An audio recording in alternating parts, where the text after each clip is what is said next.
of the Lord, in the name of the Father, of the Son, of the Holy Spirit. Amen. Today, I ask you to bless me so that I may become a blessing.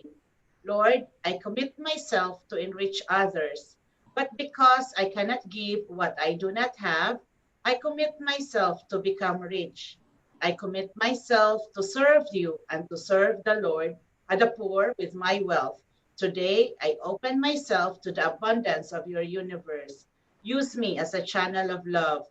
Give me the ability to create wealth that will bless the world, increase my financial wisdom, and expand my territories. I place my life in your hands in Jesus' name. Amen. In the name of the Father, of the Son, of the Holy Spirit. Amen. Now let's proceed with our trainer's credo.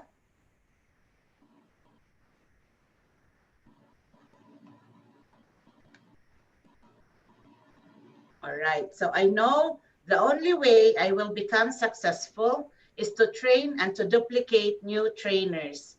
I know exactly how to win. I win by failed training, one person at a time.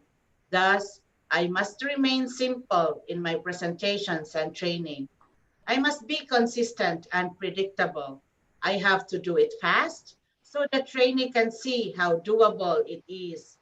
I understand that the future of the new trainee and his family is in my hands.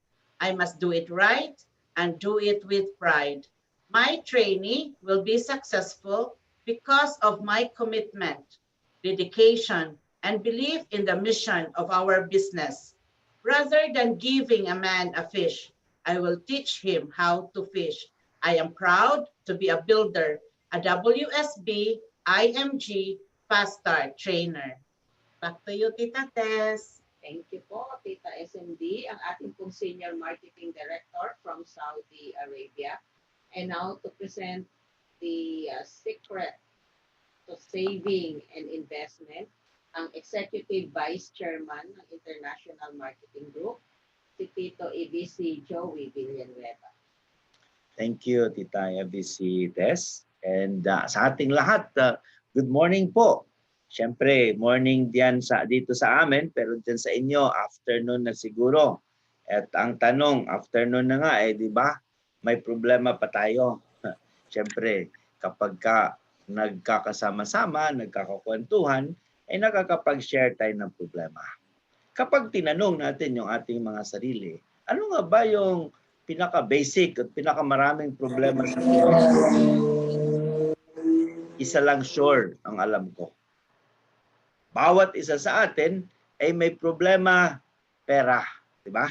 Yun Pero sabi ni Haring Solomon, ang pinakamatalinong tao na nilalang sa balat ng lupa. Abay, karamihan daw ng ating problema, pera din ang solusyon. So kung pera ang problema mo ngayon, pera din ang solusyon. Kaya ang tanong natin sa sarili, paano ba nga tayo magkapera? So ngayong umaga or ngayong hapon, we're going to discuss 5 simple strategies to build our financial future. Ang ibig sabihin, dapat i-build natin yung ating finances kasi walang ibang malasakit para tulungan tayo i-build up ang ating finances, kundi tayo na mismo. Gusto natin na sana dumating ang panahon na konti lang trabaho, mas marami ang bakasyon. Pero alam po ba natin, darating yung time na hindi na talaga tayo sana magtatrabaho kahit retired na tayo, di ba? Dapat mga hobbies lang kailangan natin gawin. Pero kapag hindi natin ito pinaghandaan, ang ibig sabihin, habang buhay po tayo na magtatrabaho. So, sa ating pag-aaral ng financial future, sino po ang nangunguna dito? Ang nangunguna po dito ay ang IMG. Sino ang IMG? Ang IMG is International Marketing Group. At ito isang kumpanya kung saan ang mission niya ay create wealth for the family. Kaya napaka saya at halos we are proud to be representing the company. Bakit? Sapagkat alam namin na mga nag-aral ng business, katulad ko na isang accountant, na kapag ikaw ay nag-create ng isang kumpanya, ang pinaka reason at mission nito ay magkaroon ng maraming income para sa kumpanya. The only reason that the company is created is because we wanted to earn profit. Pero sa International Marketing Group, iba. Ang mission natin ay kung sino man po sa inyo ang nakikinig at gustong maging member ng IMG, ang pinaka-mission ng IMG ay upang kayo ay payamanin. Siyempre, paano at sino? So, yun yung pag-uusapan natin ngayon. Ang pangalawa ay dapat magkaroon tayo ng napakalaking impact sa pamilya. Kung saan walang sino man na mali-left behind. Walang maiiwan. So dito sa kumpanya, hindi diploma ang hinahanap. Hindi experience ang hinahanap. Hindi mataas na pinag-aralan ang hinahanap. Hindi mataas na estado sa buhay ang hinahanap. Ano ang hinahanap? Kung ikaw ay may pangarap at gusto mong baguhin ang iyong estado ng pamilya at mabago din ang pamilyang nasa komunidad. So kung titingnan natin, ang mission ng IMG is, parang iba yata. Hindi nakasalalay at napapunta sa kumpanya, kundi sana sa mga taong tinutulungan natin. At ano po ang vision natin? Na sana darating yung panahon na ang bawat Pilipino ay hindi na kailangang magtanong kung paano maparami ang kanilang kita. Hindi na magtatanong kung saan dapat nila i-invest ang kanilang pera para ito ay dumami. Hindi na magtatanong kung ito bang ino-offer sa akin ay scam o hindi. Hindi na magtatanong kung makapag-aral kaya yung aking mga anak sa kolehiyo. Bakit? Sapagkat lahat ito ay kinakailangan kasama na natin. Aware na tayo. Ngayon kasi, parang ang pinag-aralan natin ng halos 14 na taon ay para lamang kumita. At pagkatapos natin kumita, ano ang ginagawa natin? Di gastusin ng gastusin. Kaya nagkakaroon tayo ng very challenging future. Di ba? Parang napakahirap iahon yung ating sarili kung saan man tayo ngayon. Para itong kumunoy na habang tayo ay kumikilos, lalo naman tayong nakabaon, lalo na sa mga financial problem natin.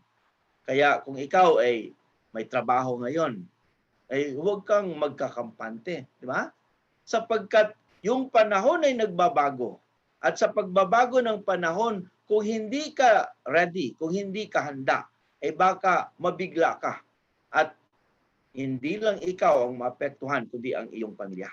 So, kung may mga pagbabago man na mangyayari sa atin, ang pagbabago na ito ay dapat tingnan natin sa positibo na pananaw. At ano ang positibong pananaw na iyon? Ay dapat tingnan muna natin, saan ba tayo ngayon? Di ba? Bakit?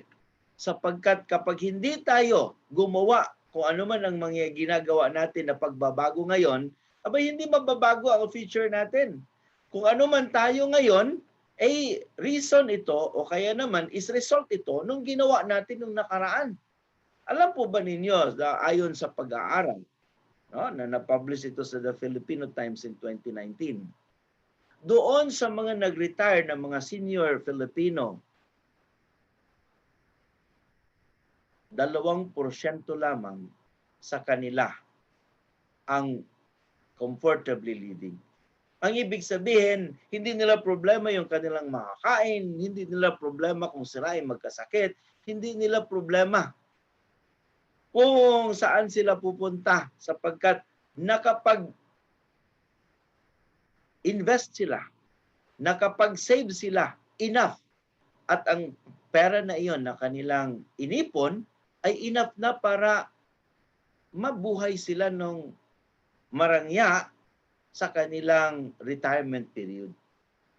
Pero alam po natin na 45% nung mga nag-retire na mga Pilipino ayon sa pag-aaral, kung hindi pabigat sa kanilang mga anak, ay pabigat sa kanilang mga kamag-anak at sigurado, di ba? Malayo pa sila, iniiwasan na. Bakit? Sapagkat hindi nila kayang mabuhay sa sarili nila. Kailangan may ayuda palagi sila. Palagi ko naririnig yung ayuda simula nang magkaroon tayo ng pandemya, no? Pero wala pa man ang pandemya, ang mga senior citizen na ito na hindi nakapag-ipon, ayuda na ang hinahanap. Ano pa kaya nung dumating ang pandemya? Di lalo na. Kasi yung kanilang hinihingan, nagkaroon din ng problema. 30% sa kanila ay pinabayaan na ng kanilang pamilya at kinakailangan ng gobyerno ay pumasok para sila ay mabuhay o kaya naman ay kinakailangan pa ang mga charitable institution, ang simbahan, ang mga non-government agencies and institution ang kailangang magpakain sa kanila, magpabahay sa kanila, and magpagamot kapag nagkasakit. 23% of them. Kahit na nanginginig na yung mga kamay, kahit na ginupo na halos ang kanilang katawan ng pagtatrabaho nang sila ay bata pa. Pero kinakailangang magtrabaho. Hindi dahil gusto nila na maging malakas sa pagtatrabaho, kundi kapag hindi sila nagtrabaho, hindi sila mabubuhay. Ang tanong, gusto ba natin na pag dumating yung ating senior years, pagkatapos nating magtrabaho sa ating kabataan, ay patuloy pa din tayong magtrabaho hanggang sa huli? Hininga? Dapat siguro hindi, di ba? Dapat darating ang panahon na sana magiging katulad tayo sa 2% na iyon. So, ang reason kung bakit ginagawa natin itong financial awareness is that sana tayo ay makasama doon sa 2%. And it doesn't matter kung dyan ka sa Pilipinas nagtrabaho, sa ibang lugar ka ba nagtatrabaho, sapagkat napakarami yung oportunidad. Pero kuminsan, yun pa din ang ating kinakalabasan. So, ang reason kung bakit natin ito ginagawa ay sana kung tayo man ay masama doon sa 2%, yung 2% sana lumaki. Ano kaya ang mangyayari sa Pilipinas kung 45% ng mga senior citizens sa Pilipinas ay kaya nila ang kanilang buhay at hindi na nila kinakailangang manghingi pa ng kinakabuhay sa kanilang mga anak at sa kanilang mga relatives?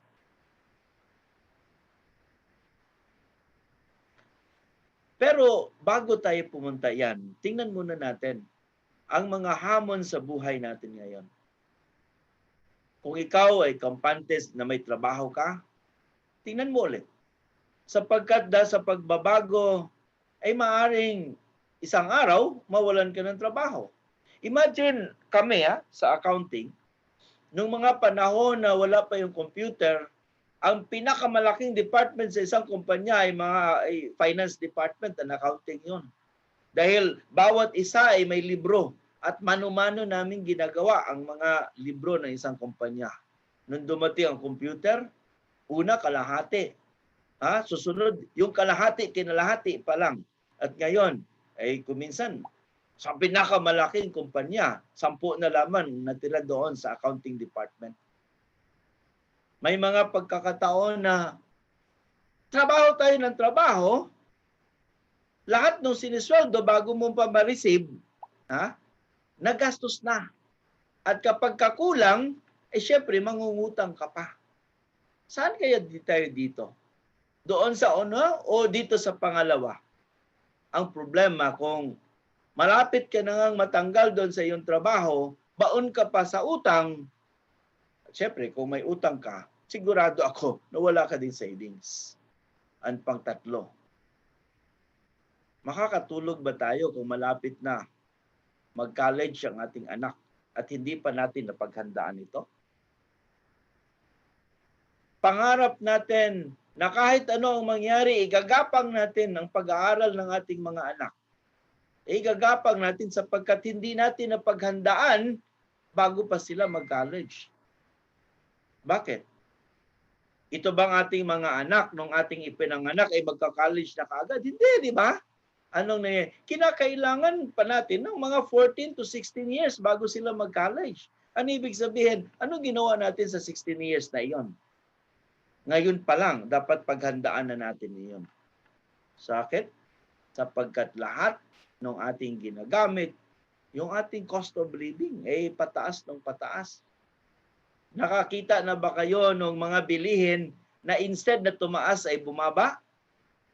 Kahit na napakarami ng production, hindi mo pa din mapapababa ang mga expenses na yan. Ngayon ang tanong, hirap ka na ba na mag-budget? Hirap ka na ba na pagkasyahin ng iyong kinikita? May mga expenses na hindi mo kayang pigilan. Sapagkat kung hindi mo bibilhin, parang nagpakamatay ka na din, di ba? So kinakailangan pala natin na gawin natin ito. Yung iba gusto magpakamatay pero hindi magawa-gawa kasi walang pambili ng lason. Di ba? Pati lason pala ngayon, mahal na. Di ba? So ang cost of living is very expensive pero totoo din na ang cost para ikaw'y mamatay ay expensive na din. So kung hindi natin ito paghamdaan, anong mangyayari? Mangungutang pa din tayo. Paano kung hindi na tayo magpapangutang? Ang ating expenses, hindi mo kayang pigilan.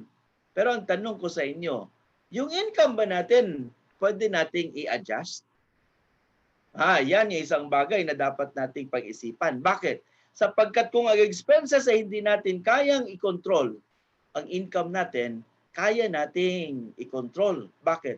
Sapagkat hindi sa lahat ng pagkakataon na nagtatrabaho ka, may mga time na wala kang nagpapahinga ka, di ba? O may mga time na nagta-travel ka siguro. So may mga opportunities ba tayo na dapat tingnan para at least madagdagan yung ating income? Ang lahat na yan ay posible, di ba? Pero bago maging posible ang mga iyan, ay dapat maniwala muna tayo sa isang kasabihan na yung ating future ay hindi hawak ng ninuman. Ang ating kapalaran ay nasa ating mga palad. Pero huwag kayong pumunta doon sa malapit sa Quiapo, kaya naman sa inyong mga lugar, baka mamaya may mga nanguhula dyan. Sabi ni Tito Joey kasi, yung ating kapalaran nasa ating palad, kaya magpahula kaya tayo. Hindi yung aking sabihin. Ang ibig kong sabihin is that nasa ating mga palad sapagkat kung ano tayo ngayon, ito ay result kung ano ang ating ginawa noong una pa man. So kung gusto natin ang maalwan, maligaya, masaya at masaganang bukas, dapat gagawa tayo ngayon. Sapagkat kung hindi tayo mag-act, hindi tayo gagawa ngayon, para ka namang tanga na gusto mong mabago bukas, pero pareho pa din ang ginagawa mo ngayon. So anong gusto ko?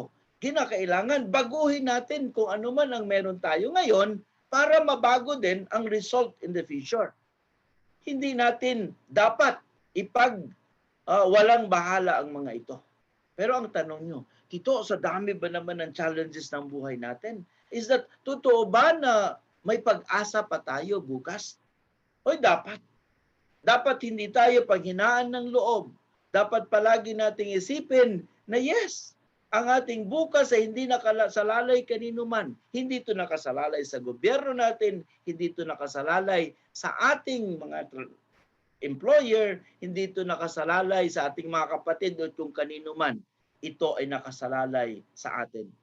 Hindi dapat sabihin natin, siguro Tito, destiny ko na talaga ito. Destiny ko nang mahirap kasi yung lolo ko, yung lola ko ay mahirap man sila. Yung tatay at nanay ko mahirap din sila.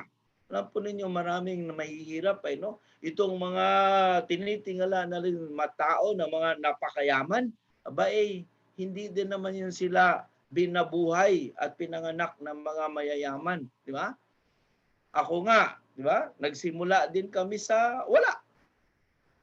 At kinakailangan nating baguhin yung ating pag-iisip para mabago din natin ang ating hinaharap. Kailangan nating suungin at kinakailangang harapin ang mga challenges na ito. Pero bago natin i-control yung ating future, dapat isipin natin na kung sino ang nag-control ng pera mo ngayon, siya ang may control ng iyong future. Kaya nga, tinatanong ko sino ba yung nagtatrabaho at kumikita ng pera? Siyempre lang yung sagot di ba? Ako, kasi ako nagtatrabaho Ay sino ngayon ang may responsibilidad para magtipid? Siyempre ako din. Di ba? Alam naman na yung iba yung magtipid at mag-save para sa akin. Ganun ako naman ang kumikita. Ay sino dapat? Ang nagpaparami ng iyong mga kinikita at yung iyong natipid. Di siyempre ako din.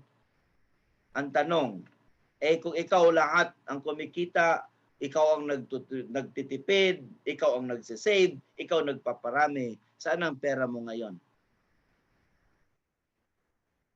Sabi ng aking mga kasamahan dati, nung nagkaroon kami ng seminar, kay Mrs. daw ang pera nila. Na? So kapag kay Mrs. ang pera, may control pa ba si Mr. sa pera? Siyempre wala na. Kahit sino man ang may pera, siya ang may control dito. Ito yung isang bagay na gusto kong matutunan. So lesson number 1, kung gusto mong i-control ang future, dapat ikaw yung may hawak ng pera mo. Diba?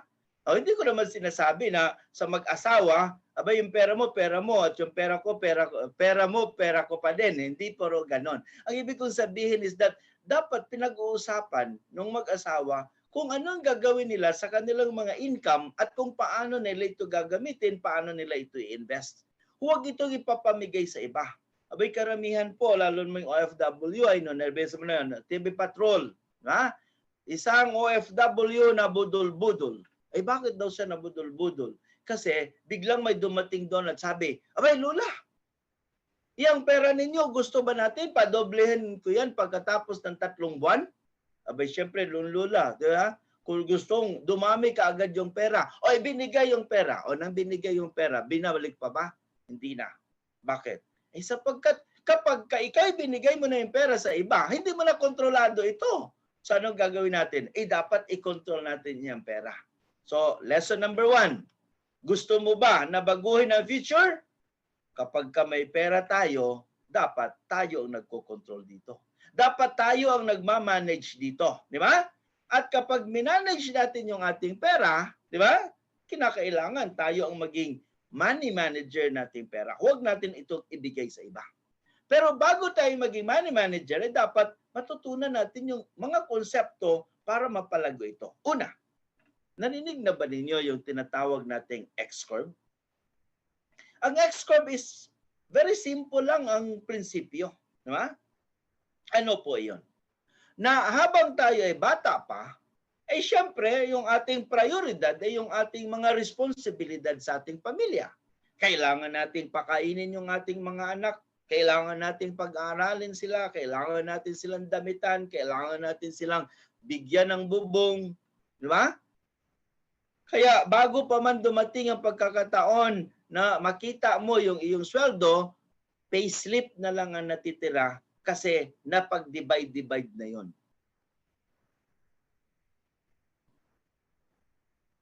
Paano kung bigla na lang tayong ni-roll call ng Panginoon papuntang langit? Maiiwanan natin yung ating responsibilidad at wala pa tayong naipon para gamitin ng ating pamilya. Ano ngayon mangyayari? Problema po yun.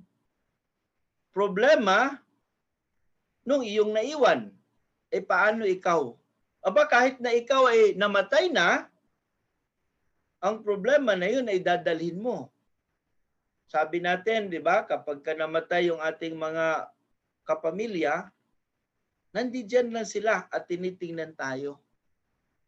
Kung ako ang tatay at ako lang ang nagtatrabaho sa aking pamilya at ako ang nawala at tinitingnan ko kayo na naghihirap, hindi alam kung saan kukuhanin ang kakainin sa susunod na araw.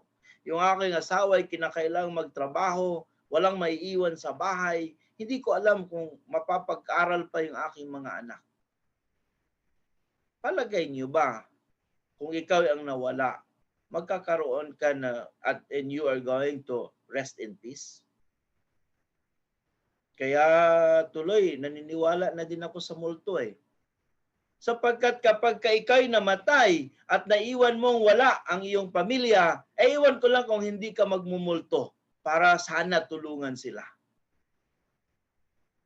Para hindi ka magmulto, anong problema natin at ano ang dapat na solusyon? Very simple lamang.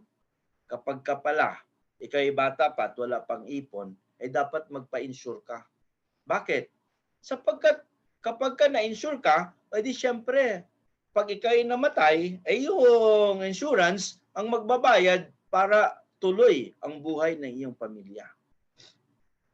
Nakikita mo pala dito sa X-Corp kung ano ang mangyayari sa hinaharap at ano ang dapat mong gawin para bigyan ito ng solusyon. May isa pang problema. Ano po yon, Tito? Paano kung hindi ka namatay nung maaga? Hindi ka naman mamatay-matay, humaba yung buhay mo. Di ba yung iba, yun palagi yung ating panalangin? Ay sana Panginoon, bigyan niyo po ako ng mahabang buhay. Kung ikaw binigyan ng mahabang buhay, alam po ba nitong very expensive yan? Bakit? Kasi pagka ikaw ay tumanda na, hindi ka na magtatrabaho.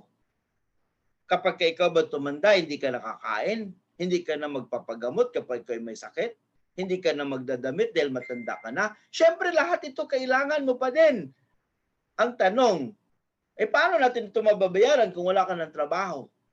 Dapat pala, sabi ng X-Curve, kung ikaw ay nagsimulang bata na wala, yung iyong responsibilidad, konti-konti nawawala, dapat dumadami din yung iyong investment at yung iyong savings. Nabayaran mo na yung kotse mong na kinuha ng hulugan. O kung ayaw mo ng kotse, tricycle na lamang, nabayaran mo na. O kapag nabayaran mo na, saan napupunta yung dati pinangbabayad mo doon? Naghahanap ka na naman kung anong mabilhin. Dapat hindi. Dapat iniipon natin ito. Natapos na yung iyong mga anak sa kanilang pag-aaral, o di sana yung dapat pangbayad ng tuition, anong gagawin natin? Iipon po natin yan. Bakit? Sapagkat kapag tayo ay hindi na nagtatrabaho, nag-retire na, yung ating inipon, ito yung magtatrabaho sa atin. Narinig na ba ninyo ang kasabihan na tayo ay nagtatrabaho para sa pera ngayon, pero sana dumating yung pagkakataon na yung pera magtatrabaho para sa atin? Naniniwala ba tayo na yung pera nagtatrabaho sa atin? Minsan, tinanong ko yan Marami hindi naniniwala. Tanong nyo kung bakit. Bakit? Wala kasi silang pera. Kung wala kang pera, siyempre wala talagang magtatrabaho at hindi ka makakakita ng pera nagtatrabaho para sa'yo. But believe me, we are working for the money now. But time will come that money will be working for us, but it will not happen unless we're going to prepare for it in such a way that we're going to accumulate investment. This investment should be the money that we're going to spend. Ito yung pera na gagamitin natin kapag tayo tumanda na. Because our responsibility, according to the X-Curve, is for ourselves. Hindi na dapat tayo problema ng ating mga anak. Tayo dapat ang masama doon sa sinasabi kong 2%. Pero hindi mangyayari ang 2% na iyon ng mga senior citizen na kaya nila ang kanilang sarili kung hindi tayo nagsimula ng maaga pa. Kailan ba tayo magsisave para sa ating retirement? Kapag 60 at nag-retire ka na? No! Di ba?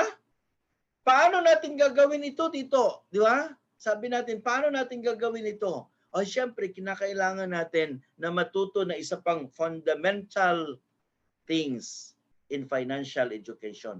Ano po yun? Yung tinatawag nating building a strong financial foundation. Kung paano yung ating mga bahay at yung mga building ay kinakailangang napakatibay yung foundation para ito'y tumayo. At kahit na daanan ng unos, bagyo, baha, kahit na lindol, ay patuloy pa din itong nakatayo, ganun din dapat ang ginagawa natin sa ating mga finances.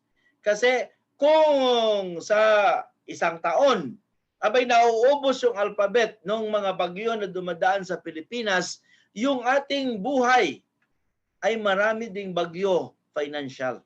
Di ba? Ano yung mga bagyo na ito? Abay, Siyempre, mayroon diyang magkakasakit. Mayroon diyang mamamatay. Mayroon diyang maaksidente. Ha? Lahat ito, anong kailangan? Pera. Pera po. So ano dapat natin gawin? Abay, dapat natin itong paghandaan. At anong dapat natin gawin? Ay kinakailangan we're going to prepare a plan kung saan ang ating mga naitabi, ang savings natin, ay kinakailangan ma-convert natin ito in such a form of protection and also an investment. Eh ano po ang una namin gagawin? Eh tito, nakapag-save na ako, di ba? Bibili ba kaagad ako ng condominium? Bibili ako ng lupa doon sa mga katabi? Doon po kasi sa probinsya namin sa Aklan. Abay, kapag ka ikaw ay namatay, para ka maipalibing, eh kailangan magbenta ka ng lupa. Kaya kung ikaw marami ka nang nabiling lupa doon sa iyong mga katabi, eh siguro marami nang namatay diyan. Diba? Pero yun ba ang dapat mong gawin? Well, hindi. Diba? Dito sa Solid Financial Foundation, titingnan natin, eh kinakailangan ang ating pag-proportion o kaya ating mga investment, ang ating mga protection, ay naggagaling sa simula, sa very foundation. At ano po yun? Yun po yung ating healthcare. Bakit? Kasi mahal natin yung ating sarili. Darating yung panahon, at ito yung pinakasigurado ko, maaari hindi ka nagkakasakit ngayon kasi young ka pa. Pero pag dumating na mag-retire ka na, 60 ka na, ay nako, ito na yung time na kinakailangan magpagamot ka. Di ba? Eh paano naman kung hindi ka nag-prepare ng iyong sariling healthcare? Saan ka magpapagamot ngayon? At sino ang magbabayad ng papagamot mo? PhilHealth? O yun, yung mga PhilHealth, nag-aaway pa kung saan napunta yung ating mga fund. Kapag ka gobyerno na benepisyo ang iyong aasahan, sigurado mahaba yung pila doon. Sabi ko nga, di ba? One time, maaari ikaw ay nagkaramdam ng paninikip ng iyong dibdib. Pupunta ka sa hospital. Ang pila mula sa labas ng gate ng hospital. Sa haba noon, pagdating mo doon sa doktor na titingin sa iyo, ay maaaring naghihingalo ka na. So kailangan mo bang doon iasa ang iyong ikakabuhay o ikakamatay? Ay no, of course. So kinakailangan yung ating mga savings ay una nating gawin ay proteksyonan yung ating sarili. Hindi ba tayo nagtatrabaho? O kailangan proteksyonan tayo. Kapag ka nagtatrabaho tayo, ay ang ating kumpanya ang nagbibigay ng ating healthcare. Pero pag ikaw ay nag-retire, kumpanya pa din ba ang magpapagamot sa iyo? Abay, sagot mo na yun. So bago pa dumating yan, ang gagawin mo, ay mag-invest ka na sa healthcare. Sabi nga natin kanina, kapag kayo kinuha doon sa X-Corp, anong gawin natin? Abay, dapat proteksyonan natin yung ating pamilya dahil mahal natin sila.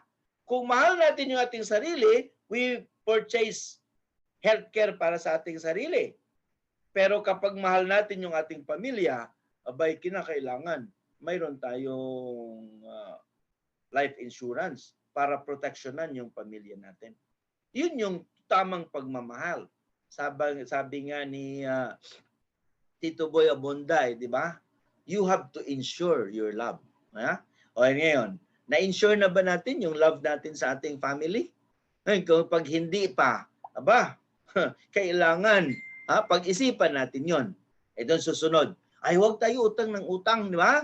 Kasi kapag nangutang ka, lalo pat ginagamit mo credit card, abay, bayad ka ng bayad ng interest doon. Di ba? Sinong pinapayaman mo? Hindi ikaw. Ang pinapayaman mo ay yung Visa card, Mastercard, American Express, ano pa yung mga credit card natin sa Pilipinas. Abay, yun ang major, di ba? Kahit na sino na lang nga, nag-create ng kumpanya ng pangungutang Di ba? O kapag kay sumakay sa jeep, bibigyan ka ng maliit na slip. O loan daw yon. Alam po ba ninyo kung ibig sabihin nun? May interest po ang mga loan na yon. Sabi no, isang araw nga lang, narinig ko doon sa balita, nagpunta sa NBI, nagsumbong sa mga pulis. Ano daw? Kasi hinaharas sila ng kanilang pinagkakautangan doon sa social media. Imagine mo, hindi makabayad ng kanyang utang na 3,000, tatawagan ang lahat ng kanyang makakilala na nakalagay doon sa Facebook at sasabihin, ang walang hiyang iyan, hindi nagbabayad ng kanyang utang. Di ba? So ito ngayon ang kailangan, huwag tayo mangutang para huwag tayo masama doon. Ano't susunod? Abay, kinakailangan may emergency fund tayo. Bakit? Sapagkat sa lahat ng pagkakataon, mayroon tayong baha, mayroong lindol, mayroong pagputok ng bulkan, mayroong nasira yung sasakyan, natanggal yung bubong, nagkasakit. Abay, lahat ito, kinakailangan yung pera. Pero kapag wala kang pera, anong gagawin mo? Naghahanap ka ng mapapangutangan. So, anong dapat mong gawin? Kailangan mayroon ka palaging emergency fund. At pagkatapos nito, saka pa lamang ikaw mag-invest. Pero alam po ninyo, sa totoo lamang, noong hindi ko pa napag-alaman itong tinatawag nating solid financial foundation, ay wala ako diyan. Ang meron lang ako, nandoon lang sa taas, invest lang ako ng invest. Akala ko kasi kapag nag-invest ako, dumating yung pagkakataon na magre-retire na ako, yung aking investment, yun yung akin. So, mamumuhunan ka sa mga negosyo. At yung mga negosyo mo naman ngayon, hindi mo naman sure kung ito ay magiging successful o hindi. Kadalasan sa mga negosyo ay nababangkarote. So bago ka magnegosyo, anong dapat mong gawin? Healthcare muna, protection muna, huwag magbayad ng utang, bayaran ng utang, at may emergency fund bago ka magnegosyo. Kasi kapag wala ka dito at nabangkarote, ay sigurado magkakasakit ka, wala kang papagamot. Di mamatay ka na. Kapag ikaw ay namatay, wala kang maiiwan sa iyong pamilya, o di lahat ng pamilya mo mamatay na din, susunod na sa iyo yon, di ba? O kapag ikaw ay yung iyong negosyo ay hindi naging successful, ay di iilitin lahat ng pag-aari mo dahil yun sa utang mo, di ba? At syempre, anong mangyayari doon sa negosyo ko kung may emergency? Kukunin mo yung capital mo doon, hindi na matutuloy yung negosyo mo. Bago magnegosyo, abay, kinakailangan unahin mo na yung mga fundamentals na ito. Otherwise, ang lahat ng mga bahay at lupa, napapakalaki, malaking mga lupa, ibebenta mo lahat yan ng palugi kapag may dumating ng mga eksena at mga bagyo financial sa buhay mo, katulad ng health, o kaya naman pagkamatay, o kaya naman ay mga emergencies katulad ng pandemic na ito. Diba? So ano natin gawin? O dapat gagawa natin ng paraan yan. So ito yung ituturo natin ng mga strategies na ito para makapag-prepare tayo. At ito lahat ay nasulat sa libro na pinamimigay namin, no, sa IMG. Kung gusto ninyo na makakuha ng libro na ito, ay nanyayahan namin kayong mag-member ng IMG. Bakit? Sapagkat dito sa IMG, ipapaliwanag natin sa inyo mamaya kung ano ang inyong mga benepisyo. Pero una, abay, nabanggit ko rin lang naman na magkaroon tayo ng healthcare. Kapag healthcare ang pinag-uusapan, di ba? Ano nga ba yung dapat nating gawin? Hindi ba, Tito, may healthcare na ako sa kumpanya? Yes, sa kumpanya yun. Pero kapag ikaw ay nag-resign, ikaw ay nasisante, ipapabalala pa ba ng kumpanya sa iyo ang kanilang healthcare? Ay, hindi na. Nasisante ka na nga. Papabaunan ka pa. Maaaring ipabaon sa iyo sermon, pero hindi yung healthcare mo. So, ikaw ngayon ang maghanap ng sarili mong healthcare. Hindi para ngayon. Dahil masyado ka pang bata kinakailangan doon sa iyong pagre-retire. Kung ikaw yung mawalan ng trabaho, kung ikaw ay nasisante nga, sabi ko. Ay, ano yung mga pamantayan? May mga standard ba yan, Tito? Yes. Para kang makakita ng very good healthcare, kailangan may mga may pamantayan, may mga test, may standard tayo. Una, kailangan short term yan. Mayroon ba pagkatapos mong magbayad na 1 taon, abay pwede ka nang magpa-doktor, pwede ka nang ma-hospital, di ba? O dapat may ganun yun. Pangalawa, dapat long term. Alam po ninyo, ang mga short term din nga na healthcare, magbayad ka ngayong taon, ma-hospital ka man o wala, yung binayad mo, wala na. Kaya yung iba, di ba, pagbayad nila ng healthcare ngayon, abay, ano yung kanilang panalangin? Sana ma-hospital sila. O huwag naman, di ba? Pero nakakapanghinayang kasi na nagbayad ka tapos hindi ka naman pala nagkasakit. So anong ginagawa natin? Dapat may long term. Yung iyong binayad, hindi mawawala kung hindi ka nagkasakit, kundi i-extend at hihintayin ka kung kailan ka magkakasakit. Long-term po tawag noon. Hindi lang ganon. Dapat yung iyong piliing healthcare ay may insurance pa. Para kung sakali na ikaw hindi nga na hospital, ay namatay ka naman. Abay, may maiiwan ka pa sa iyong pamilya. At ito yung pang-apat. Dapat yung healthcare na pipiliin mo, ay yun ba namang kapag hindi ka namatay, hindi ka na hospital, o di humaba yung buhay mo, pwede mo pang gawing savings and investment para yung iba doon ay iyong gagamitin para ikaw ay mabuhay kahit na ikaw ay wala ng trabaho. Mayroon palang ganun. Yes, mayroon pong ganun. Kaya kung may mga tao na mag-approach sa inyo at sasabihin, Tito, kumuha ka ng healthcare. Inaalala mo, ay nako, sinabi ni Tito Joey, ang una kong gagawin ay proteksyonan yung aking sarili kasi mahal ko ang aking sarili. Mahal ko yung aking sarili, kinakailangan kumuha ko ng healthcare protection. Ano nga ba ang dapat yung gawin? O, hindi, yun tanong mo sa atin sa iyong ahente, di ba? May short term ba yan? Sabi niya, yes, o check. May long term ba yan? Ibig sabihin, pag nagbayad ako, hindi mawawala yung aking binayad. Meron, check. Pause pagkatapos sabihin, kapag ako'y biglang namatay, may life insurance ba yan? Yes, o check. Kapag ka naman ako hindi namatay, hindi na pa-hospital, humaba yung buhay ko, magiging savings ba yan? At may interest doon sa dulo? Pag sinabi niyang yes, huwag ka nang patumpik-tumpik pa. Permahan mo na yan kasi it is also a good healthcare policy protection. Di ba?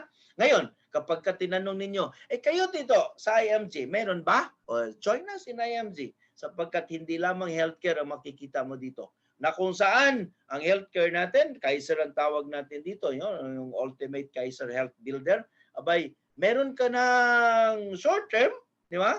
Mayroon kang long term, abay, meron ka pang insurance at pwede pang may investment. Yun. Ang tawag namin dito is 3-in-1 Bakit 3-in-1? Imagine mo, may healthcare ka na, mayroon ka pang insurance, investment pa. O dinagdagan pa namin ng isa, hindi na 3-in-1 kasi nagbumukhang kape. Hindi naman tayo pang kape, di ba? Kasi yung kinakape, ang kinakapihan lang, yung namatay na, buhay ka pa. Tapos magkakapihan ka nino, hindi. Kaya hindi na tayo 3-in-1, 4-in-1 na tayo. Bakit? Sapagkat yung binayad mo pala doon, na-accumulate yun. And then, pwede mong utangin kapag gipit na gipit ka na. At ayaw magpautang ang ka-office mate mo o kaya naman ay yung mga kapitbahay.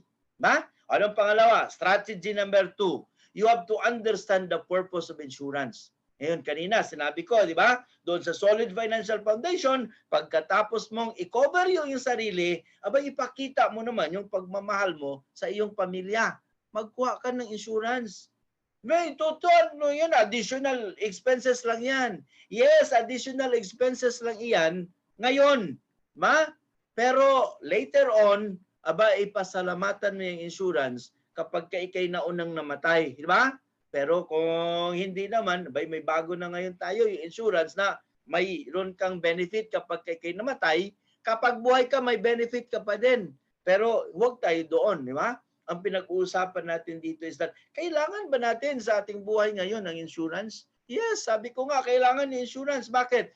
Yung mga hindi nga natin kaano-ano at mga gamit lamang pinapa-insure mo Kapag ikay may motor, kapag ikay may tricycle, kapag ikay may kotse, hindi ba kailangan ng insurance doon? Kapag sinabi ba ng gobyerno na, dapat ipapa-insure lahat yan bago mo i-drive. Sabi mo, additional expenses lang yan. Hindi, di ba? Punta ka kaagad, hindi ka nagtatanong-tanong, ipa-insure mo.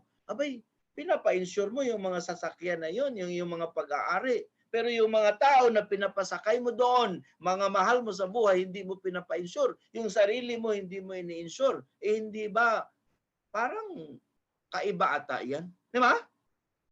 Imagine yung bahay mo, kinakailangan ipa-insure mo. Kasi baka mamaya bigla na lamang iyan na maguho o kaya naman masunog.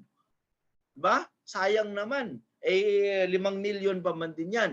O di pa pa-insure mo ng 5 milyon. Pero yung ating mga anak, yung ating asawa na nandoon nakatira, hindi mo mapa-insure. Lalo na ikaw. ang insurance is very important sapagkat pagka dumating yung panahon na kailangan natin ito, ito lang yung ating masasandalan. Ano pang tatlo? Ay kinakailangan, we have to manage your debt. Di ba? Ano sabi natin? Iyang utang ay isang burden, di ba? Na hindi ka patutulugin.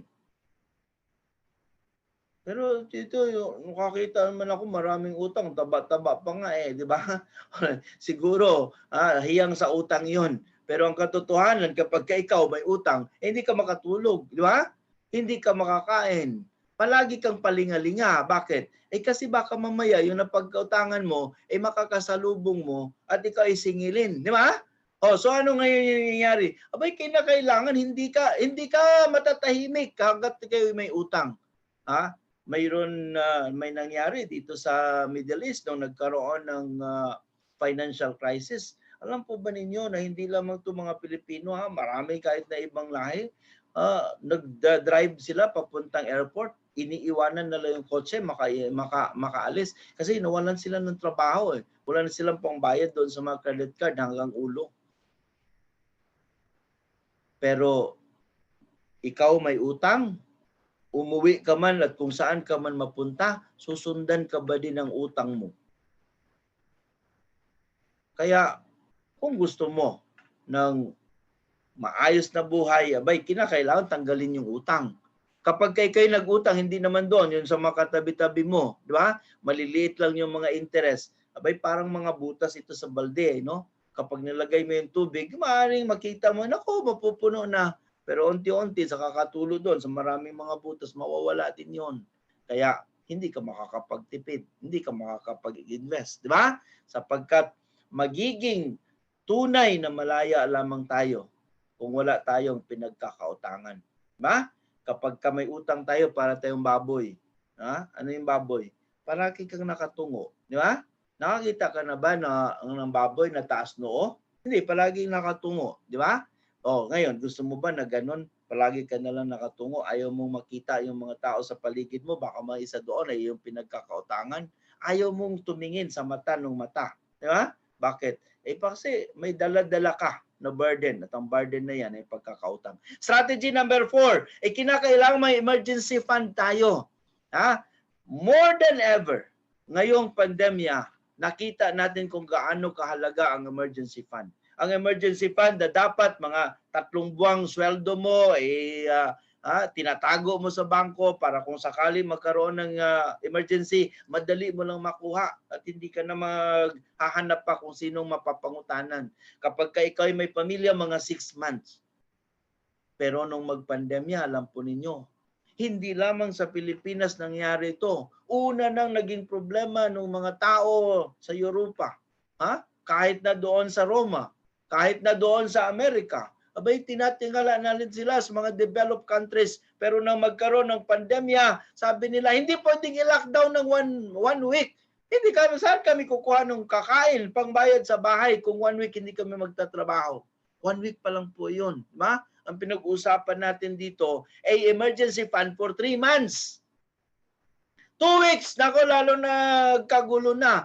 3 weeks, nako, lalo nagkagulo na sa Pilipinas. Abay, hindi lamang luha ang ating naririnig, di ba? Ang panaghoy, ang galit, ang ngit-ngit ng mga tao. Bakit? Kasi kapag hindi sila nagtrabaho, wala silang makakain at ipapakain sa kanilang pamilya. Kapag ikaw tatay, kapag ikaw nanay, abay kaya mong magtiis ng gutom Pero makitiis mo ba ang iyong mga anak na umiiyak dahil hindi makakain? Hindi natin mangyayari yon. Pero kasalanan ba?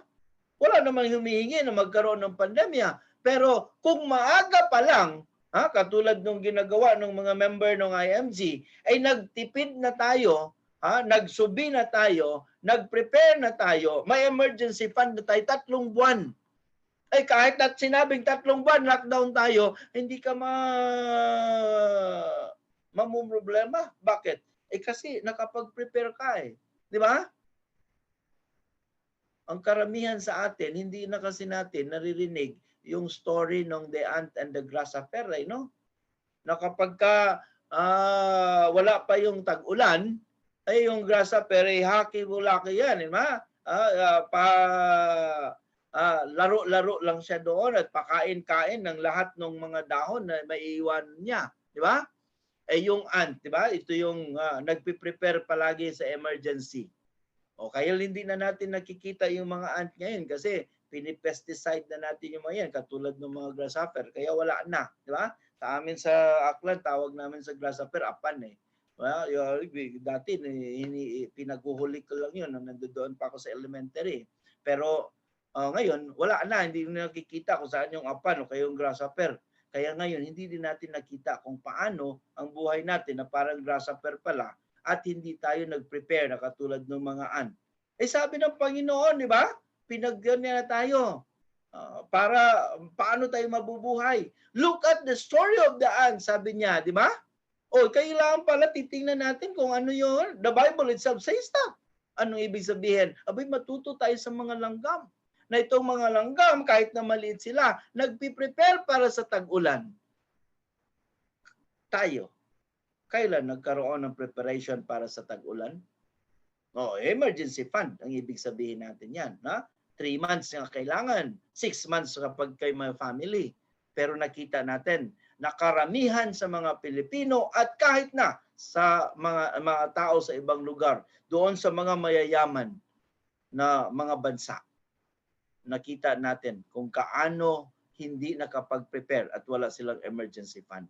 Pero yung mga member ng IMG, nakapag-prepare sila kasi ito nga tinuturo natin at bago natin ito tuturo, ito muna ginagawa natin. Strategy number 5, ito yung pang-5.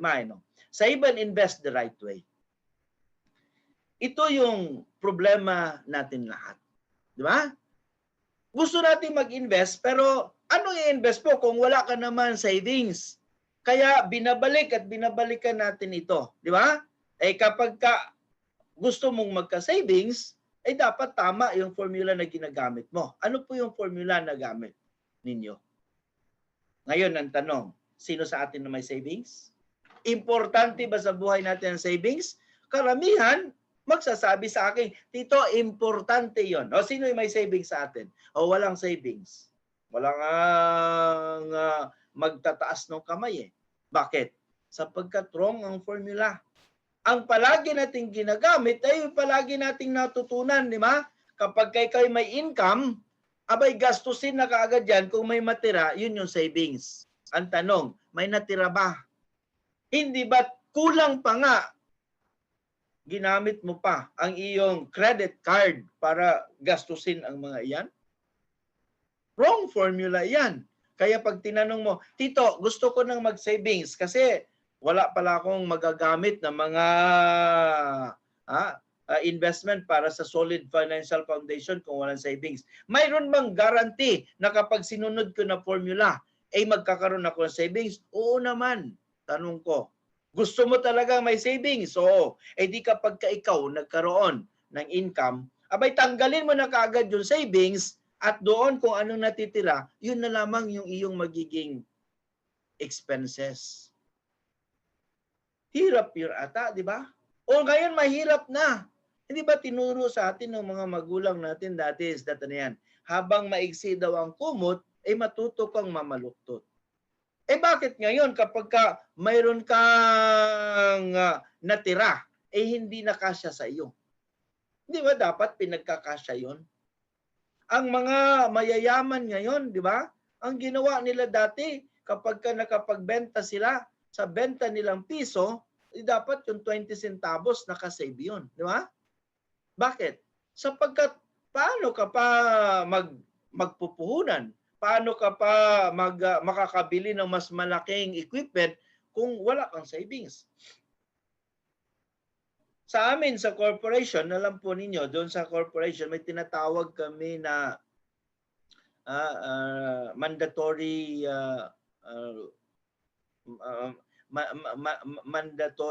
retained income.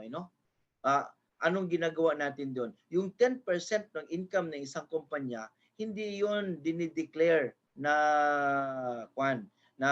pwedeng i-declare na income o kaya naman kunin ng mga may-ari. Bakit? Kinakailangan proteksyonan natin yung ating kumpanya. So itong statutory requirement na 10%, di ba? Kinakailangan nandoon yun at dinadagdag sa iyong retained earnings o sa iyong income. So taon-taon may 10% ka lagi. Kung yung corporation nga na walang buhay, ay di marunong magtipid at magtipid ng kanyang income, tayo pa kaya? Di ba? Ang ibig kong sabihin is that anong i-invest mo kung wala kang savings? So ito yung correct formula.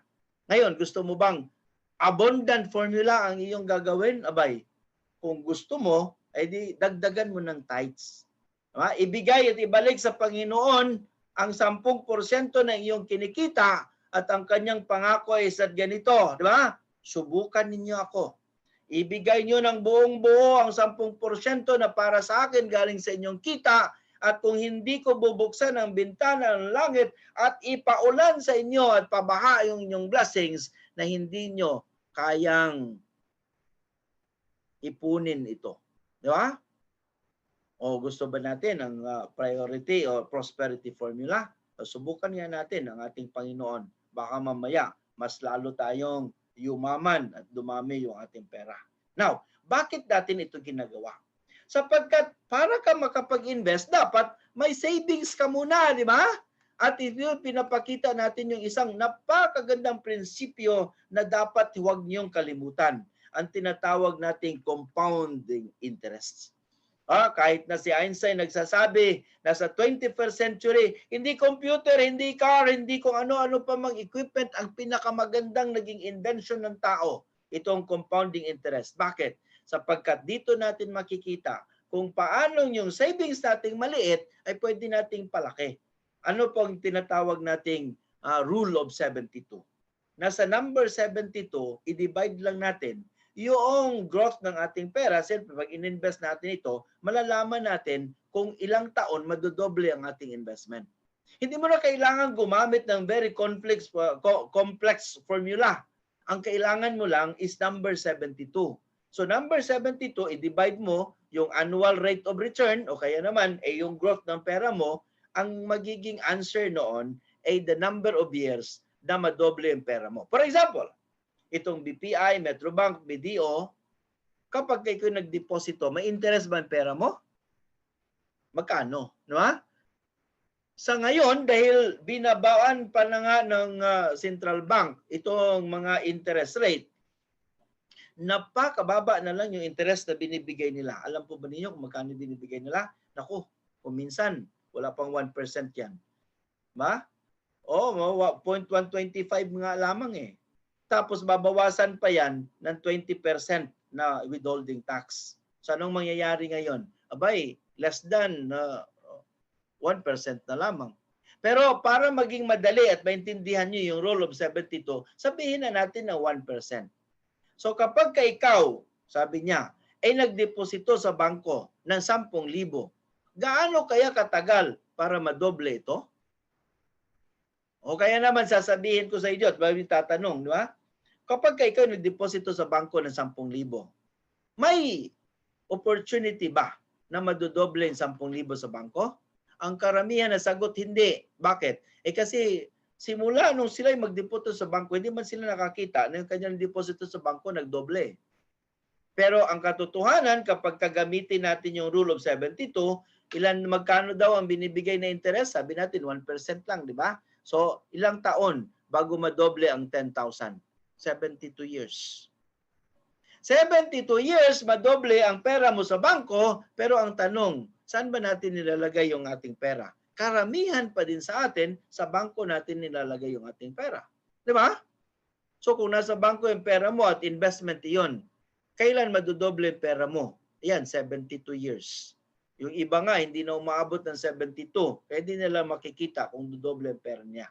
So kailangan kunin natin yung ating pag-invest doon sa bangko. Ang iiwanan lang natin doon yung ating emergency fund. Saan natin i-invest? Subukan kaya natin sa mutual fund. Yung mutual fund na tawag natin is bond fund, mga 4% per annum compounded annually yan eh. So 72 divided by 4, ang pera mo nagdo-double every 8 years. So ibig sabihin, kung 29 ka, nag-invest ka ng 100,000, pagkatapos ng 18 years, madodoble yung 200 na, pagdating ng another 18 years, 65 ka na noon, maging 400 na. O ngayon, ayoko, dito medyo maliit, pwede bang lumaki? O, dito, maghanap ka. May mutual fund tayo, tawag natin yan yung balance fund. Mga 8% per annum compounded annually yan. Mayroon din iba, nag-o-offer yung pag-ibig fund, mga 6 to 8% din yun. Pwede din natin gamitin yun. Ba? So anong ibig sabihin? Kung ang iyong investment nag-grow ng 8% per annum, 72 divided by 8, abay, madudoble yung pera mo every 9 years. So kung 29 years old ka, nagsimula ka dito 100,000, nilipat mo yung investment dito sa Balance Mutual Fund, yung 100,000 mo, magiging 1.6 pagdating mo 65.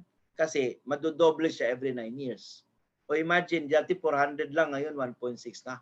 Anong pinagyan na yan? Abay, yung 100,000 lang yan, di ba? O ngayon, tito, mayroon pa bang mas malaki doon? O pwede naman, mutual fund, equity, 12% per annum, double your money every 6 years.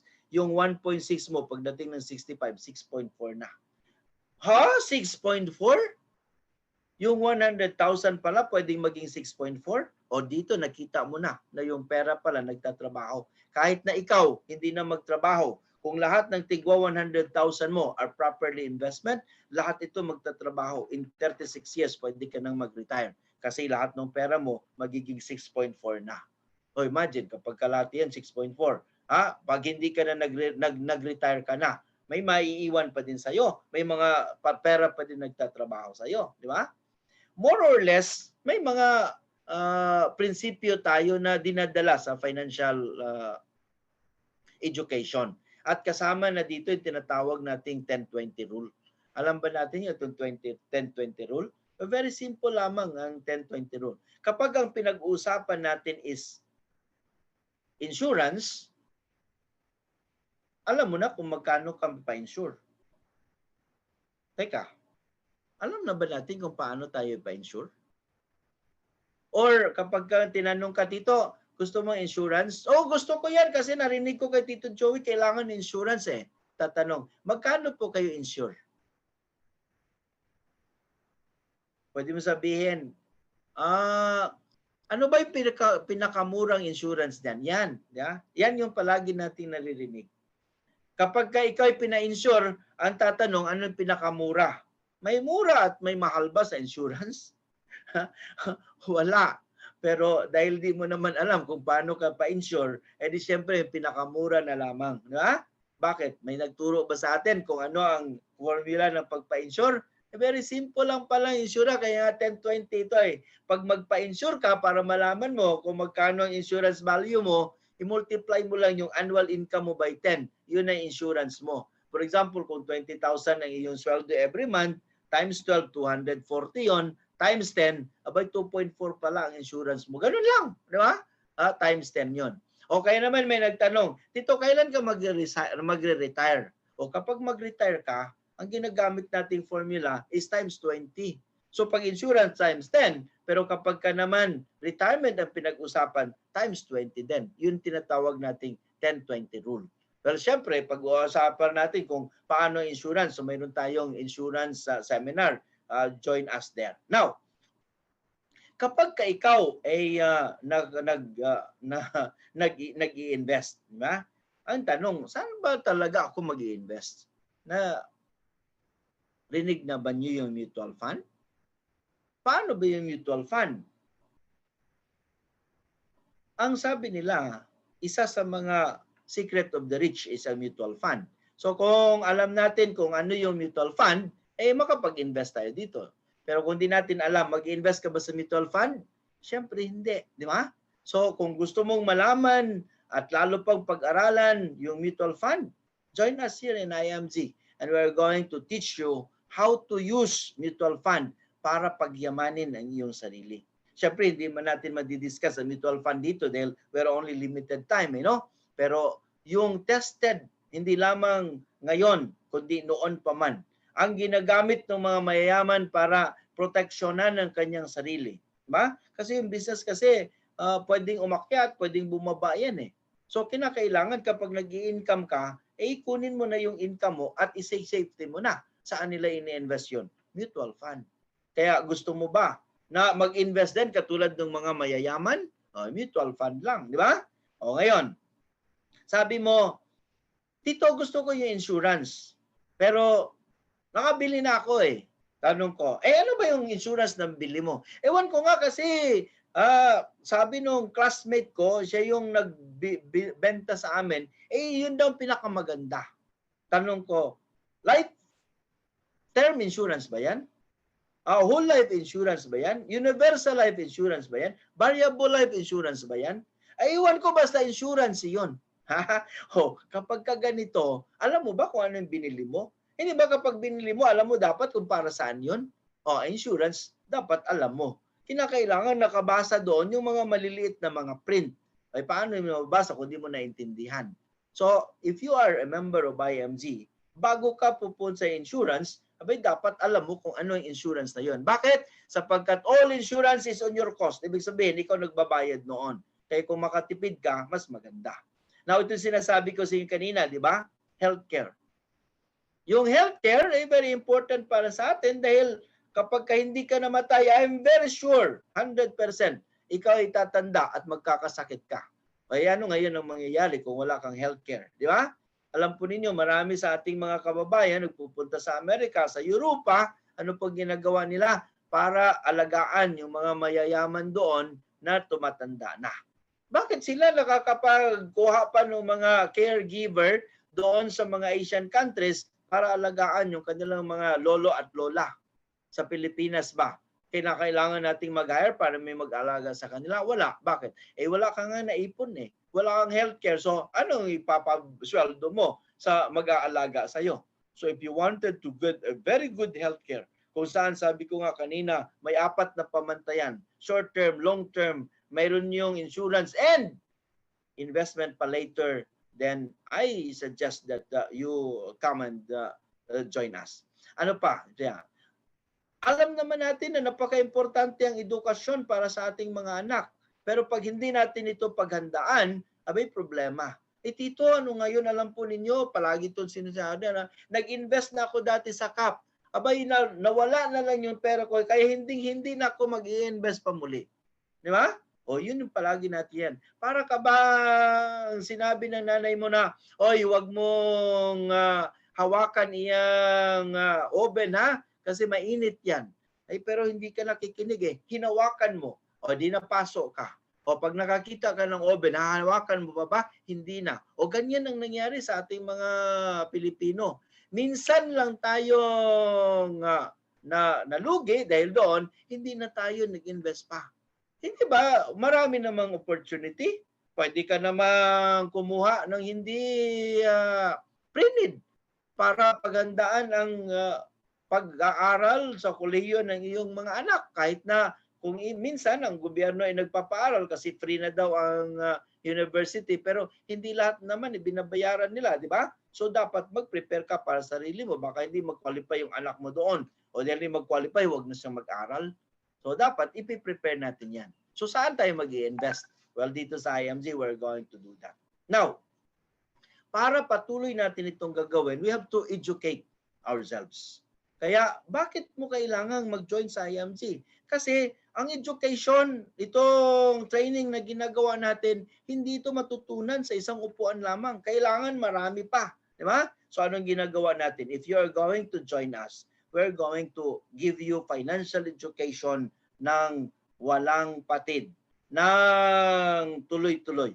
We are going to have a financial ebook. Kapag ka-member ka ng IMG, kaagad nasa portal mo ang ebook. Doon natin basahin sapagkat lahat ng ating diniscuss ngayon dito, part of it is nandoon sa libro ang detalye. Mayroon din tayong mga workbook para lalo pa nating maintindihan kung paano mag-manage natin pera, di ba? At yung workbook na ito ay very specific ang pinag-aaralan natin, di ba? Palagi ka bang nawawalan ng pera? Kung kailangan mo mag-increase ng cash flow. Palagi ka bang nagbabayad ng interest? Problema natin ang debt management. Kailangan turuan kung paano magbayad ng utang, di ba? Palagi ka ba kailangan na ba nating magpayaman? Di kinakailangan mag-aral tayo ng building a strong financial foundation. Kailangan nating paramihin yung ating mga investment. O kailangan maintindihan natin kung saan tayo mag-i-invest at gaano kalaki ang ating investment. Kailangan natin magplano ng ating retirement at kung tayo ay magpalangit, abay planuhin din natin kung sino at kung kanino natin ipapamana yung ating mga ari-arian. And syempre, ito yung pinakagusto sana natin, no? Na bawat Pilipino ay dapat maging entrepreneur. Kasi kung tayo ay magiging mga empleyado lamang, ay dalating panahon na ayaw sa atin ng ating employer. Pwede na tayong paalisin. O kapag ikaw may sariling business. Diba? Pero anong business ba naman ang dapat mong pasukan? Anong magandang business? Sabi natin, if you are going to be a member of IMG, why not you try the financial industry? Ang financial industry, isa sa pinakamagandang business kaya. Di ba? And then, pwede din nating malaman kung ano na ang estado ng ating pananalapi ngayon. Malaki na ba at tumataba ang iyong bulsa? O kaya naman butas ito palagi. O mati-check natin yan. Gusto mo bang magpalit ng karera? Kung saan gusto mong turuan ang maraming mga Pilipino na maging financially dependent at magkaroon ng financial plan? O dito sa IMG, tuturuan namin kayo kung paano maging associate financial planner at kayo din, at kami din mismo ang mag-prepare sa inyo para pag nagkuha kayo ng exam, ay di papasa kayo and then magiging associate financial planner na kayo, di ba? Kapag ka-member ka ng IMG, automatically, di ba? Doon sa iyong membership fee, nandoon na kaagad yung iyong free personal accident insurance na nagsisimula sa 100,000 up to 300,000 depending upon your position in the company.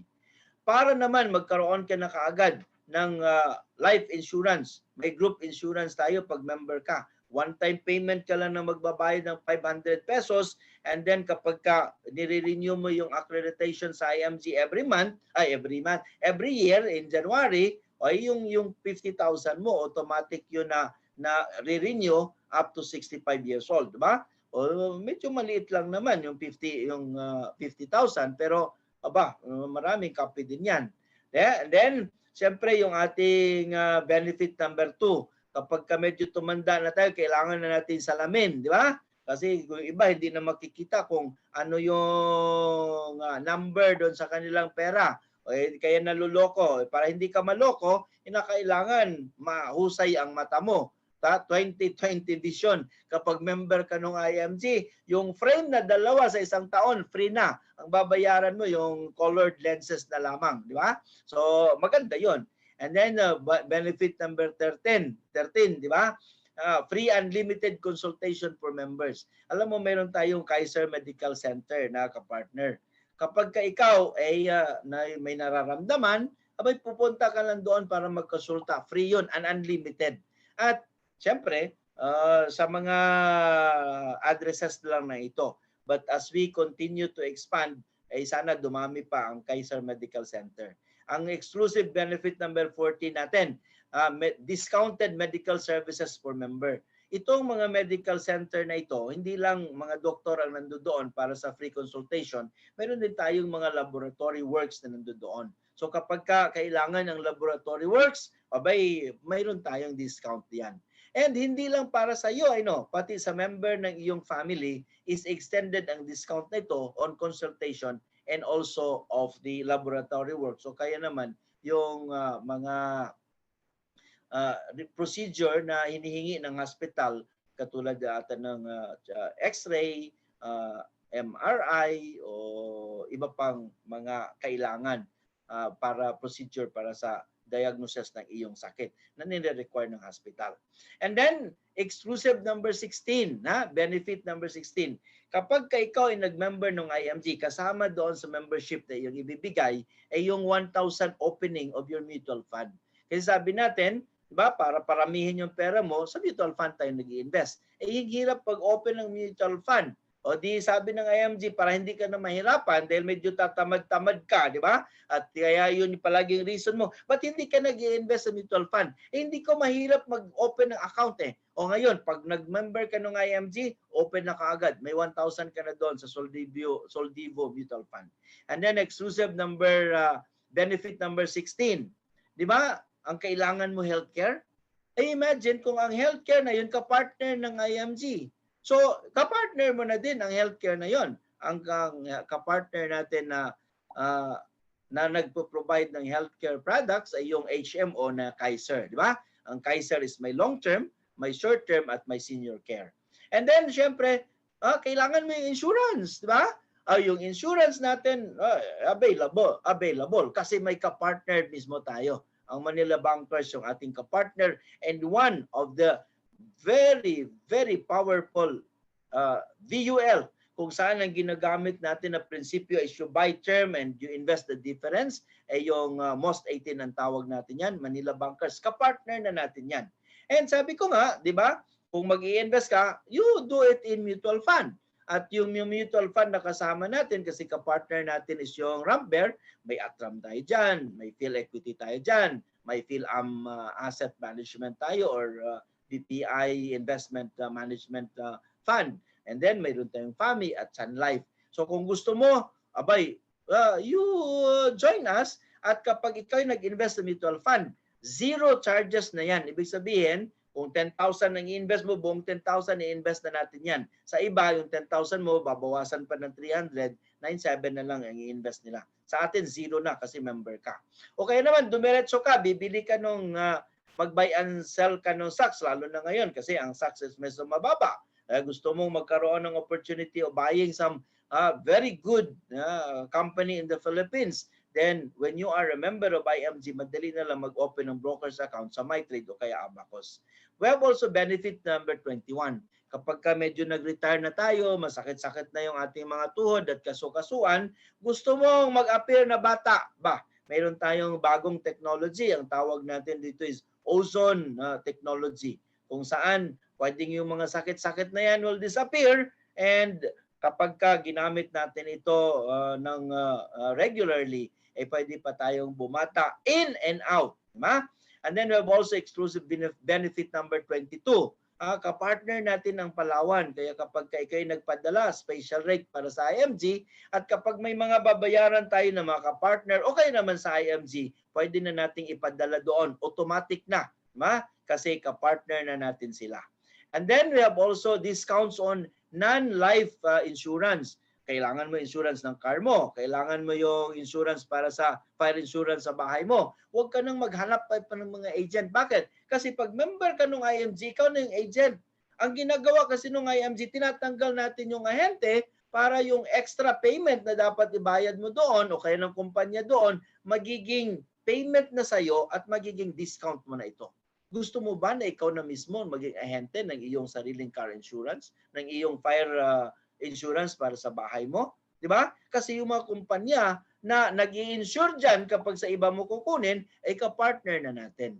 Ito pa yung maganda. Di ba? Pagka marami ka ng pera, naka-prepare mo na yung solid financial foundation mo, yung extra, bibili ka ng bahay at lupa, bibili ka ng condominium para iyong paupahan, abay, lahat ng bibilhin mo, basta sa SMDC, Ayala Land o DMCI, purchase mo, ikaw na din yung magiging agent, so yung commission mapupunta na sa'yo. Di ba discount na yun? Imagine sarili mong purchases sa real estate, ikaw na din maging agent. Hindi na mapupunta doon sa iba, di-discount mo additional. At kung gusto mo talaga ang real estate investment, ba't hindi mo subukan ang Memorial Lots Investment, kung saan ang kapartner natin dito is ang Heaven Infinity na nasa Batangas. Bakit? Sapagkat kung ang real estate every year at least minimum of 10% per annum compounded annually. Kapag ka dito ka sa Memorial Lots, may discount ka na pagbili mo dahil member ka, ang appreciation ng iyong property every 3 months pa. Oh, imagine, ang appreciation ng property mo quarterly. At kung ikaw naman is mahilig sa mga courses online, kung paano mag-market, kung paano gamitin ang email para magkaroon ng blast information, para magsulat ng libro, para i-promote yung iyong sarili at yung iyong business, o kaya naman mag-involve sa business of real estate property na mga na foreclose na kasi mas mura iyon. Abay, dapat mag-aral ka muna. Lahat ng mga iyan is ka-partner natin, at kapag kinuha natin yung kanilang mga seminar, may discount din tayo kasi mga ka-partner din natin sila. And exclusive benefit number 30, ka-partner natin yung Everest Memorial dito, di ba? Hindi naman yung buong memorial ang binibigay natin, pero yung serbisyo ng memorial na ito para iplano ang memorial services ng mga mahal natin sa buhay. Hindi lang para sa atin, kundi sa mahal natin sa buhay. Di ba? Sila na ang magiging representative natin. Ang tawag natin yan is concierge services. Ibig sabihin, kung kailangang makipag-arrange, makipag-discuss, makipag-negotiate sa puninaria, sa simbahan, sa sementeryo, kung ano yung mga program, o gagawin na natin sa kanila gagawin na nila yun sa atin ng free kasi member tayo ng IMG. At syempre, kung ang mga negotiation is related sa funeral services, kapag kayong ating taga-negotiate is taga-Everest, mas malaki ang discount na makukuha nila doon sa mga memorial services na ito. And ano pa? Kinakailangan magkaroon ng bawat Pilipino na isang korporasyon. Bakit?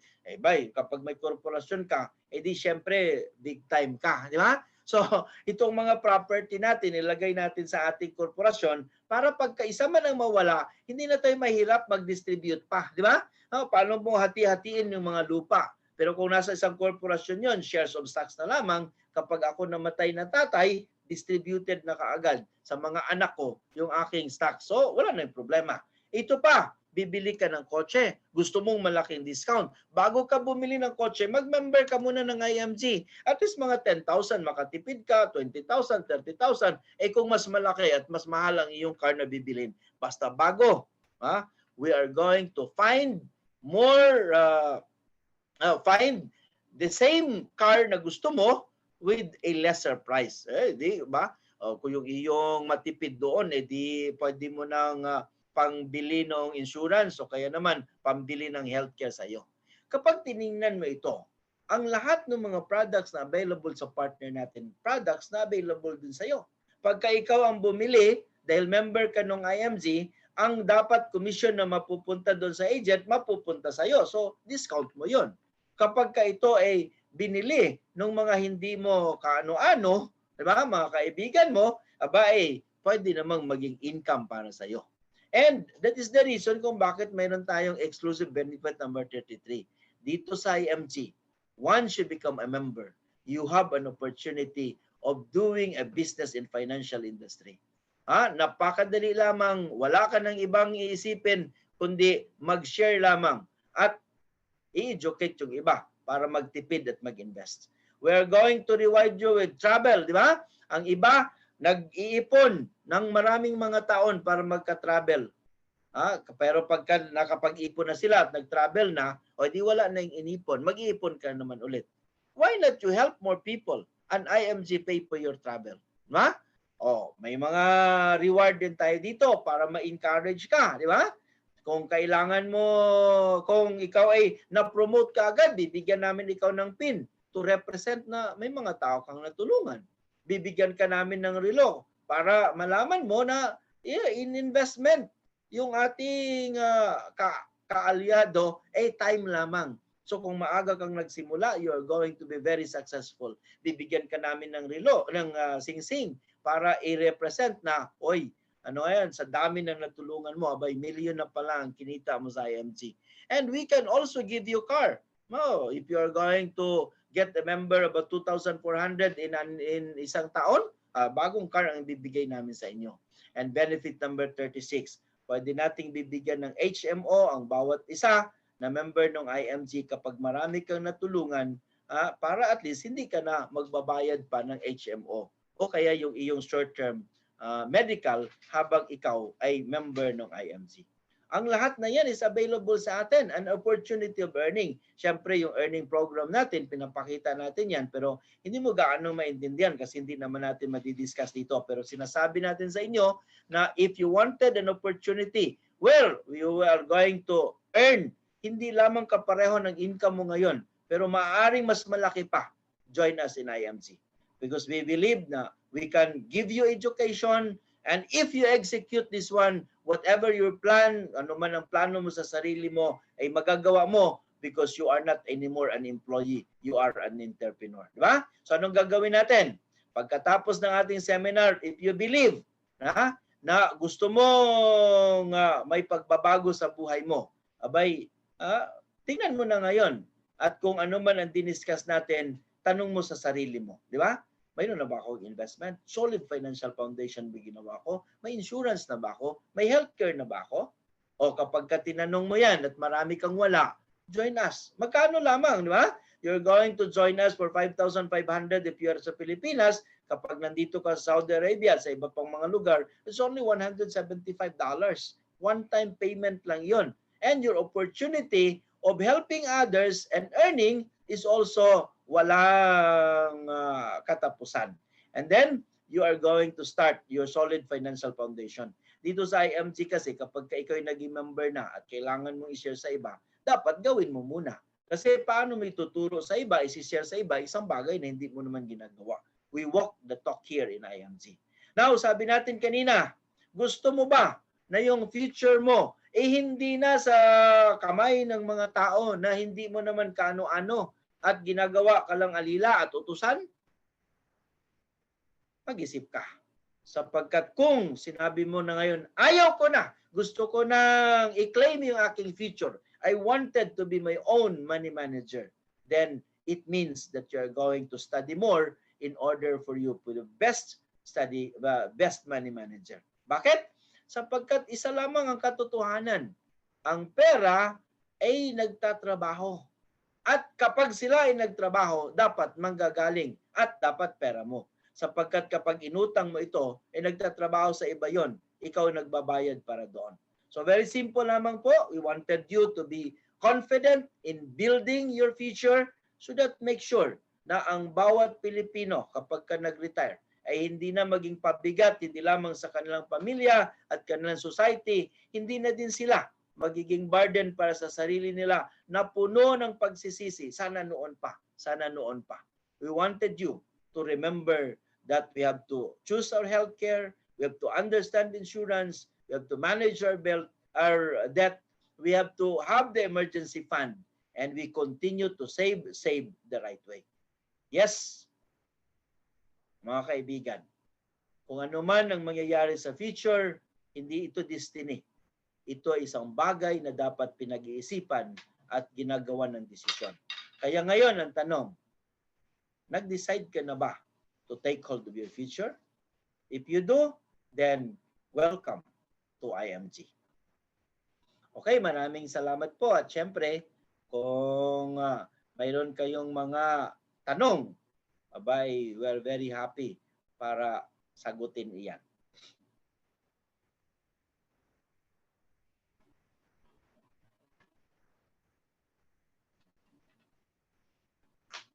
Ayan, good morning po sa ating lahat and thank you po sa ating Ayan, salamat po sa ating speaker, si Tito EB